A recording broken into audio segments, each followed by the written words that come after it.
Yes, ma'am. Bali, ang Coast Guard Substation Sampabian po, ang personnel po namin during weekend po is nagkakandak talaga po ng intensified BWATS patrol, lalo na pag mga ganitong season. So, yun nga, habang nagkakandak ng BWATS patrol operation, pabalik na yung mga tropa is may nadaanan nga sila na yung kasamahan ng grupo ng mga biktima. So, yun nga, humihingi ng tulong. So, ang team po ng ng CGC Sampaguan personnel ay hindi nag-alinlangan at tubili. So, nagkandak agad naglunsad agad ng SAR operation. Dahil yun nga, nakita naman ng mga tropa na humihingi na nga talaga at napadpad na yung mga biktima sa delikadong parte ng dagat. So, naglunsad agad ng SAR operation at yun nga ay nakuha naman at naibalik sila ng maayos sa shoreline. Mhm. So yun nga, nagpapasalamat nga yung buong pamilya nung residente na taga Barangay Bulawit, Malasigi, Pangasinan dahil wala namang nangyari, lahat po ay nasa tamang wala pong mga injury o anuman at stable naman sila, conscious. So yun, over sila doon sa pamilya ng Mhm. maayos. Bali, mga taga-residente po din sila, mga beach goer din po sila na galing po sa sa Barangay Bulawit, Malasiki, Pangasinan po. Mhm. Hindi naman po na nasa kwan po naman sila, hindi po sila nakainom o ano man. Yun lang talaga yung sa kasamang palad sa yung during their swimming activities nga is not dahil sa kalakihan ng mga alon ngayon, nag-iba kasi yung naging alon no, yung natangay sila, yung biglaang kwan. Kasi dito sa Sampabian talaga, may mga party dito na yung tinatawag natin na sabang o kaya yung rip current. So yun nga, sa hindi kwan is natangay sila, bigla silang natangay at nahihirapan na silang bumalik kasi hinihila sila ng hinihila. So pag ganun po, mahirap talagang kwan, kailangan na talaga ng assistance, kailangang mabigyan na talaga sila ng ng mga equipment para ma-recover at madala sa shoreline. Mhm. Hindi naman po kasi nung tinurn over naman namin sila doon sa pamilya nila is okay naman, kinausap, conscious naman, tapos kwan. At sabi at kinon ng pamilya na okay naman daw yung mga kwan nila. So tinurn over namin sa kanila, yun nga, nasa kanila na yung kung kwan. Pero sa kwan nila, sa parang assessment nila is okay naman yung mga. Bali, bukod po doon sa kinakandak namin na intensified BWATS patrol operation, ma'am, meron kaming mga kinakandak regularly na input dissemination, pag-distribute ng mga safety advisories, mga flyers. At the same time, meron kaming kinakasan na dialogue o kaya forum sa mga coastal and beach resort owner natin, which is yung pagkakaroon nila ng lifeguard. Lahat naman po yan ay mayroon din, lahat ng establishment yan ay mayroong participation regarding para ma-ensure yung mga safety at security ng ating mga beachgoers, mga guests o kaya mga visitors nila na pwedeng dumagsa sa panahon ngayon na lalo na nitong Lintin season o kaya Semana Santa.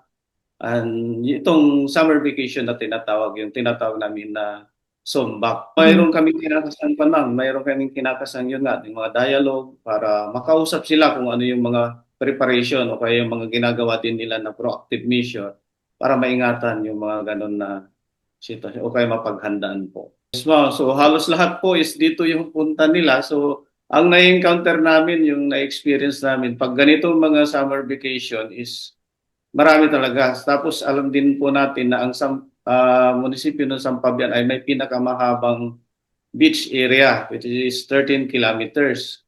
So halos karaniwan lahat ng probinsya is halos dito pumupunta dito yung punta nila. So yun nga, pagdating ng yung season nga na sinasabi natin, yung Semana Santa and then yung summer vacation is nagkakaroon din kami ng karagdagan na tropa o kaya yung tinatawag na augmentation para may assist yung mga beachgoer natin at lalong ma-ensure yung safety. Yung nagiging hamon po namin, yung experience namin, kasi last year andito na po ako.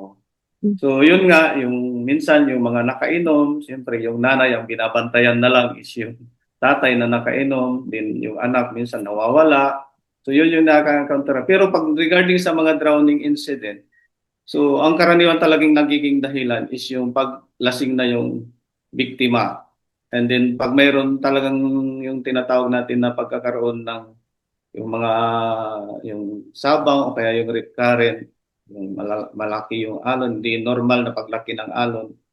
So yun po, doon po talaga nagkakaroon ng problema sa mga beach cover natin. Pag mga ganitong kwan kasi ma'am, pag ganitong mga season, malaki talaga yung tsansa. Ngayon, ang ginagawa po ng Coast Guard Substation personnel is nagkakaroon talaga ng intensified na Baywatch patrol. So, andyan na yung nasa shoreline na nagpapatrolya. At the same time, meron din tayong mga floating asset na nakadeploy para ma-maintain natin yung safety nila. At mayroon tayong tinatawag na linear safety boundaries kung hanggang saan lang sila pwedeng mag-conduct ng mga swimming activities nila. So far, yung experience naman namin last year is, yun yung one is zero casualty talaga. Kasi yun yung binantayan namin nung season na yun, yung summer vacation na yun, Semana Santa. Talagang ginol namin talaga na hanggat maaari, wala talagang magiging casualty. At na nangyari nga po yun dahil sa kampanya na gano'n, na bantayan at magkaroon ng linear boundaries kung hanggang saan lang yung safe na pwede nilang pagkandakan ng swimming activity. Tapos may nakadeploy dyan po na floating asset po ma'am na talagang binabantayan namin kung hanggang saan yung safe at hindi namin sila ina-allowed na lumagpas po doon. Mhm. Bali, actually po ma'am, meron naman talaga pong ginagawa yung LGU Sampabian regarding sa curfew. Meron talaga silang mga executive order na mayroon talagang curfew. So last year, mayroong hanggang alas 5 lang na limit na pag ng swimming activities nila. So yun nga, pag dumating ng 5 is umiikot talaga yung mga tropa namin, tropa ng Coast Guard Substation Sampabian at mga tropa na kasama namin is the MDRRI mo Sampabian. So makuan po kami doon, medyo mahigpit talaga doon pag mga ganitong sitwasyon kasi yun nga, doon din nangyayari yung mga ganong mga insidente, yung tinatawag na drowning incident. Lalo marami na pong nakainom pag time na yan. At hindi na rin talaga natin maiwasan at bawalan minsan yung pag-inom kasi kasama po yan sa mga enjoyment nila. Yes, ma'am. Kasama po yan. Lahat ng kwan po is sabi nga nila kung saan may tubig, nandun po ang Coast Guard. So, kwan ma'am, shoreline man o kaya sa dagat o kaya sa inland waters is nandun po ang Coast Guard. Kasama po yan sa mga monitor namin. So, Mhm. ginagawa po namin yung buong makakaya namin para halos lahat is ma-monitor po. At so far so good naman is okay po naman. Mhm. Sa ngayon pa ma'am, sa kwan pa namin, sa monitoring namin is wala pa naman kaming recorded o reported na nagkaroon ng yung biktima ng ano yung jellyfish. Mhm. Wala pa naman sa ngayon ma'am. Pero siguro itong darating naman pag mainit na talaga kasi ang pagkuan naman ng jellyfish is pag mainit talaga yung panahon. Sa ngayon po wala pa po. Okay po, sa lahat po ng gusto pong pumasyal dito po sa coastal areas ng munisipyo ng Sampabian is yun nga po bago po kayo pumunta is alamin po muna ninyo yung magiging sitwasyon sa pupuntahan ninyo lalo na dito sa dagat kasi hindi po pare-parehas yung nagiging sitwasyon. Minsan pag maalon, diyan nagkakaroon ng sinasabi nila na sabang o kaya yung rip current. Tapos makinig lagi kung ano yung safety instruction from sa mga establishment na pinupuntahan ninyo o kaya sa mga Coast Guard. So makinig po kung ano yung advice. Huwag na pong makipag-argumento at makinig pa kayo. Dahil kami po yung araw-araw na nakakakita ng sitwasyon kung ano yung nagiging sitwasyon sa dagat. So kung ano po yung advice namin sa inyo na makakabuti sa inyo is magandang makinig na lang po sa amin at mag-observe nga ng safety protocols. Tapos yung curfew na tinatawag natin, i-observe po natin. So laging bantayan po ang mga kwan natin, mga lalo pag yung mga nakainom, mga anak.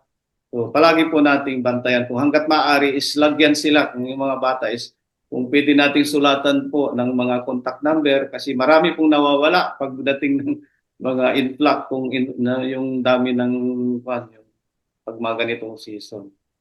So, yun po ang pinaka-importante yung contact number sana sa mga bata.